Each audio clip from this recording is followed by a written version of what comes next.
I've been gaming for about 30 years now. School, work, kids, life happens, right? But gaming never got old. And I think I know why. It's cause I never play for more than 2 hours at a time. And yes, I know, 2 hours sounds like nothing, but indulge me for a sec. Because it actually makes a lot of sense once you understand why. Over the years, I have built some personal rules around the way I play video games without really planning to. This 2-hour thing is one of them, and as it turns out, it might be the most important one. So I did what any normal person does at 11 p.m., right? We're bang, okay? Not really. I went down a DuckDuckGo rabbit hole. I went deep, and what I found kind of surprised me. Turns out there's actual science behind why this works. Psychologists have a name for it and everything. By the end of this, you will have a name for something you have probably already felt, and maybe a different way of thinking about how you spend your gaming time. And this is actually the first in a series that I'm planning, because as it turns out, I have a lot more of these boundaries than I realized. But we'll get to those one at a time. So picture this, you are deep into a story heavy game, the writing is incredible, every revelation hits hard, but you keep pushing. No breaks, just next chapter after next chapter after next chapter. And at some point, you realize you stop caring about the characters you loved 3 hours ago. Not because the story got worse, because you just numbed yourself to it in a way. And look, even with breaks, even with my 2-hour default, I've had this happen. There was a racing game where the grind was so relentless and so repetitive that even coming back fresh after a break couldn't save it. And that's a different lesson, right? Sometimes it's not about how you play. Sometimes the game is just designed to wear you down, and knowing when to walk away from that is its own kind of boundary. That's what this video is about, setting boundaries.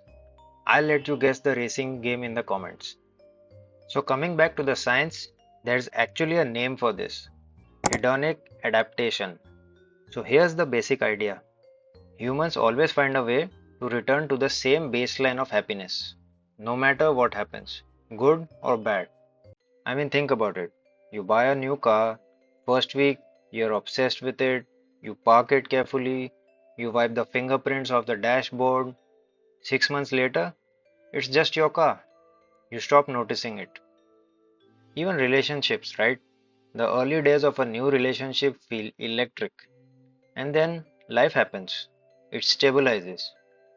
And no, I'm not being cynical or anything. This is just how we are wired. The brain adapts. Always. And gaming is no different. When you play for 4, 6, or 8 hours straight, it's likely that your brain isn't experiencing joy for the entire time. It's experiencing joy for maybe the first hour or two, and then it adapts.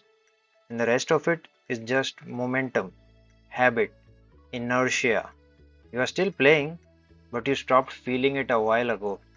And here's the thing, I never had this problem. Not because I am disciplined or whatever, but because I literally could not play for more than 2 hours without burning out. It was just my natural limit. But that's just me. For you, it might be 90 minutes, it might be 3 hours. Pick a number, any number.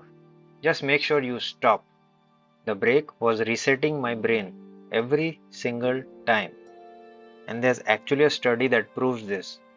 Nelson and Meyvis 2008. They took people doing something enjoyable and either let them go straight through or gave them a short break in the middle. The people who took breaks consistently reported higher enjoyment. They even paid more to repeat the experience. The break isn't ruining the experience, the break is the experience. Now, I want to be clear about something. This was never an alarm goes off, controller down, session over kind of thing. It's a default, not a rule. Because sometimes a game just grabs you by the collar and doesn't let you go. Diablo 2 is a perfect example. That game has this thing where you look up and it's suddenly 1 a.m. and you have no idea where the last 3 hours went. And honestly, Good. That's the game working exactly as intended. And then there's Kojima-san. If you have played Metal Gear Solid 4 or Death Stranding, you already know. The cutscenes alone are a separate game. You're not stopping every 2 hours during a 45-minute codec call, right? You're just in it. And you know what? That's fine. The point was never to watch the clock. The point was not to let gaming become some kind of background noise, something you are doing without actually being there. When a game earns your time, you give it your time. Unless something absolutely epic is happening, like a boss fight I can't walk away from, or a story moment I didn't see coming, I stick to 2 hours. Everything else can wait till the next session. And look, I understand the pushback on this. My friends tell me, but I need to get into the zone. Stopping kills the vibe. Okay, fair. But here's what the research actually says. There's a psychologist named Mihaly Csikszentmihalyi. Whew, yeah, I practiced that. He spent decades studying something he called flow. That feeling when you're completely locked in and time disappears. We've all been there. But flow doesn't come from playing longer. It comes from focus. You need to give a damn about what you are doing. You need to feel it when something goes right or wrong. So there's a study on gamers from 2018. It says how long you play has nothing to do with how good your experience is. What actually mattered was the quality of focus during play. You get it now? So it's not about how long you play, it's about how present you are when you play. To be honest, I'm so much more present in a sharp 2 hour session after a break.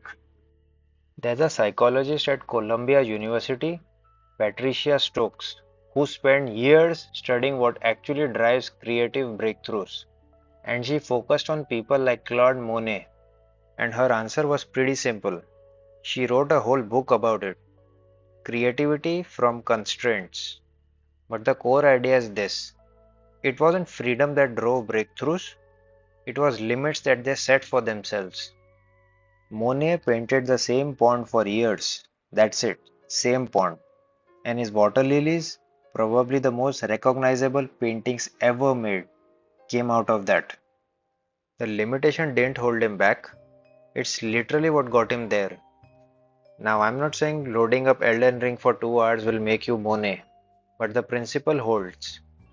When you have unlimited time, you get lazy with it.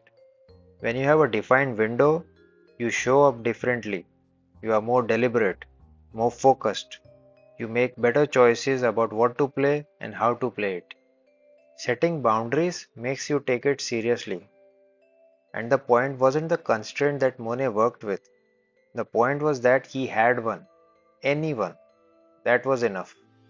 There's a study from 2010 which says wealthier people are actually worse at enjoying small everyday pleasures.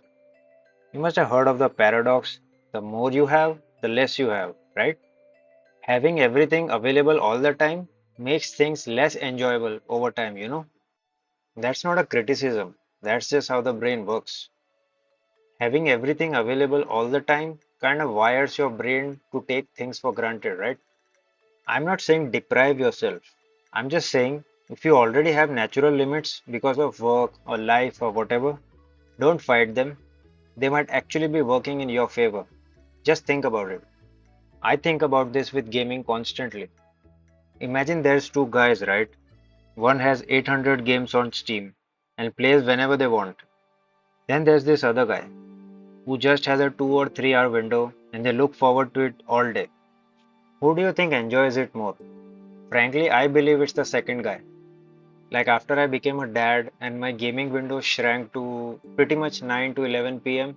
if I was lucky, every session felt earned. Every game I finished felt like a real achievement. That feeling wasn't some sort of a consolation prize for having less time. It was actually a reward for scarcity. Look, none of this is new. This isn't some 21st century discovery, okay? There's this Stoic philosopher, Seneca, who said something around 2000 years ago that's pretty relevant. Enjoy present pleasures in such a way as not to injure future ones. Think about what that actually means. Have your session, enjoy it, but don't let it bleed into everything else. Don't let it wreck your sleep. Don't let it affect your focus at work or college the next day. Don't let it become the thing you do instead of living. Game now, but leave something for later. It's all about balance. It's about boundaries you set for yourself. I'm not saying go full stoic monk about your PS5 or PC, but there's something real in that idea. There's definitely something there. So that's really what all of this comes down to, boundaries. And look, yours doesn't have to be 2 hours.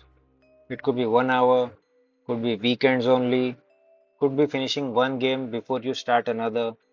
I don't care what it looks like. Just have one and actually respect it. The 2 hour default was never really about discipline. I didn't choose it. It just happened. But looking back, it was doing a lot of work I never gave it credit for. It was resetting my hedonic adaptation. It was keeping me in flow.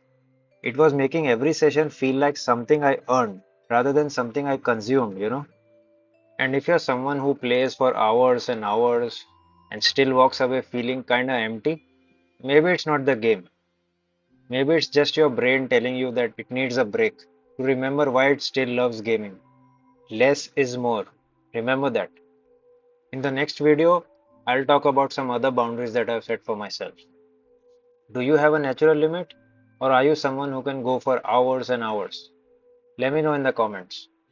And if you're a student watching this, cramming for exams and gaming to decompress, I'd especially love to hear from you. Alright, see ya.